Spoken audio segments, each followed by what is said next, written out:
আগামী দিনে ডায়মন্ড হারবারের পর এবার আসানসোলের সাংগঠনিক দায়িত্ব নিতে চলেছেন তিনি। শুক্রবার আসানসোল লোকসভা কেন্দ্রের তৃণমূল প্রার্থী শত্রুঘ্ন সিনহার সমর্থনে এসে একথাই জানিয়ে গেলেন তৃণমূলের second in command Abhishek Banerjee.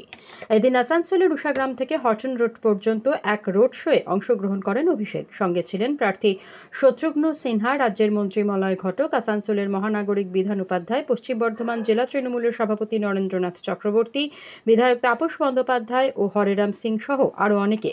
Road শোয়ের শেষে হটন রোডে আয়োজিত এক পথসভায় এই কথা জানান তিনি।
আজকে আমি আমার মনোনয়ন জমা দিয়েছি।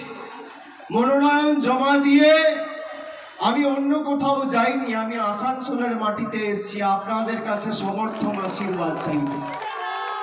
আমি আপনাদের কথা দিচ্ছি, যেভাবে আমি ডায়মন্ড হারবারে একজন জনপ্রতিনিধি হিসেবে গত 10 বছর কাজ করে ডায়মন্ড হারবারকে দেশের মধ্যে 1 নম্বর করেছি, আগামী দিন আসানসোলের দায়ভার আমি আমার কাঁধে তুলে নিচ্ছি। একবার দার্জিলিং, একবার দুর্গাপুর, একবার আসানসোল। আর আসানসোল তো রাজ্যের বর্ডার, একদিকে ঝাড়খণ্ড। এবার রাজ্য থেকে ঝেঁটিয়ে বিদায় করতে হবে এই ভদ্রলোক। শুরু হয়েছিল দার্জিলিং এ, আর রাজনৈতিক ক্যারিয়ারটা শেষ করতে হবে আসানসোলের মাটিতে।